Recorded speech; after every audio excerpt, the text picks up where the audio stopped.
ഇന്നത്തെ സാധാരണത്തേതുപോലെ മന്ത്രിതല ഉപസമിതിയുടെ നേതൃത്വത്തിൽ ഇക്കാര്യത്തിൽ ചുമതലപ്പെട്ട ഉദ്യോഗസ്ഥന്മാരുടെയും ബന്ധപ്പെട്ട ആളുകളുടെയുമുള്ള യോഗം ചേർന്നിരുന്നു. സാധാരണ നമ്മളെ പറയുന്ന കണക്ക് പോലെ ഇന്ന് അവസാനം നിൽക്കുന്ന അവസാനത്തെ 6 മണി സമയത്തെ കണക്കനുസരിച്ച് 229 പൂർണ്ണ മൃതശരീരങ്ങളും 198 ബോഡി പാർട്ടുകളുമാണ് ഇതുവരെ നമുക്ക് കണ്ടെത്താനായിട്ടുള്ളത്. 229 ബോഡി പാർട്ടും 229 പൂർണ്ണമായ മൃതശരീരങ്ങളും 198 ബോഡി പാർട്ടും ഉൾപ്പെടെ 427. ഇന്ന് ബറിയലുണ്ടായിരുന്നു 3 പൂർണ്ണമായിട്ടുള്ള മൃതശരീരങ്ങളും 1 ബോഡി പാർട്ടും അടക്കം 4 അൺക്ലെയിംഡ് ആയിട്ടുള്ള ബോഡിയാണ് ഇന്ന് ബറയിലിന് വിധേയമായിട്ടുള്ളത്.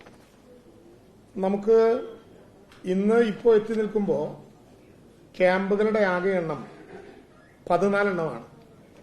14 ക്യാമ്പുകളിലായി 599 കുടുംബങ്ങളിലെ 2 ഗർഭിണികളായിട്ടുള്ള സ്ത്രീകളും 437 കുട്ടികളും ഉൾപ്പെടെ 1784 പേരാണ് ഇന്നത്തെ കണക്കനുസരിച്ച് ചൂരൽമലയിലെ ദുരന്തവുമായി ബന്ധപ്പെട്ട് ക്യാമ്പുകളിൽ കഴിയുന്നത് എന്നുള്ളതാണ് ഇപ്പോഴത്തെ ഏറ്റവും അവസാനത്തെ നമുക്ക് നൽകാനുള്ള കണക്ക്. നമ്മുടെ മിസ്സിംഗ് പേഴ്സൺ 130 എന്ന നിലവാരത്തിലേക്ക് കുറഞ്ഞിട്ടുണ്ട്. ചിലത് അന്വേഷിച്ചുകൊണ്ടിരിക്കുന്നു, ചിലത് ആ വഴിയിൽ വരുന്നു എന്നുള്ളതുകൊണ്ടാണ് അങ്ങനെ ഒരു കണക്ക് അതിന്റെ എണ്ണത്തിലുള്ള കുറവുണ്ടാകുന്നത്.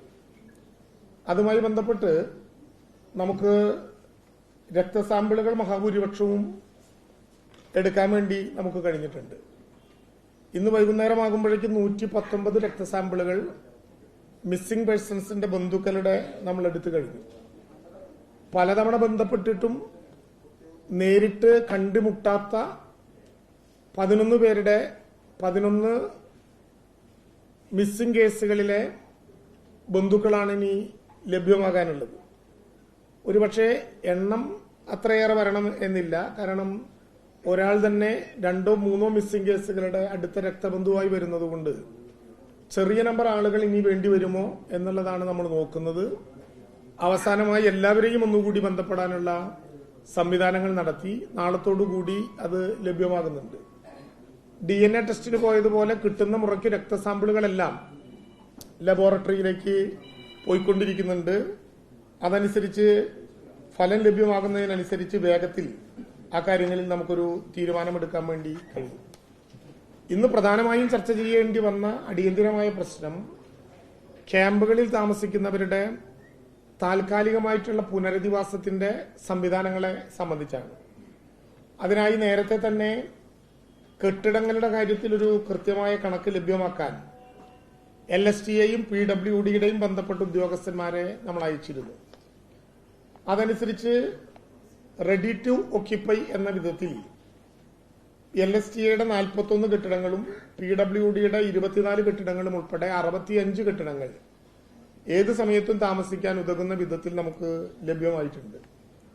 34 കെട്ടിടങ്ങൾ 2 വിഭാഗത്തിലുമായി റിപ്പയറിംഗിന് ശേഷം നമുക്ക് ഉപയോഗിക്കാം എന്ന കണക്കിൽ പെടുകയും ചെയ്തിട്ടുണ്ട്. അതിന്റെ പ്രവർത്തനങ്ങൾ മുന്നോട്ട് പോയിക്കൊണ്ടിരിക്കുകയാണ്.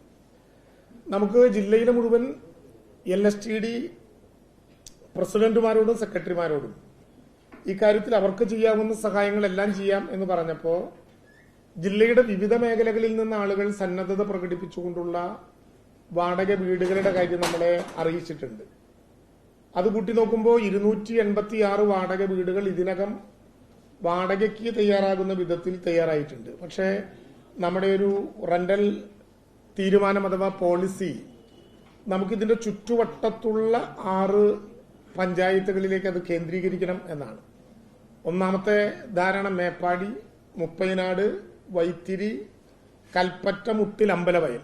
ഈ വിധത്തിൽ കുട്ടികളുടെ വിദ്യാഭ്യാസവും ആളുകളുടെ ജോലി സാധ്യതയും എല്ലാം കൂടി പരിഗണിച്ചുകൊണ്ടായിരിക്കും വാടക വീടുകൾ എന്ന ധാരണയിലേക്ക് കടക്കുക.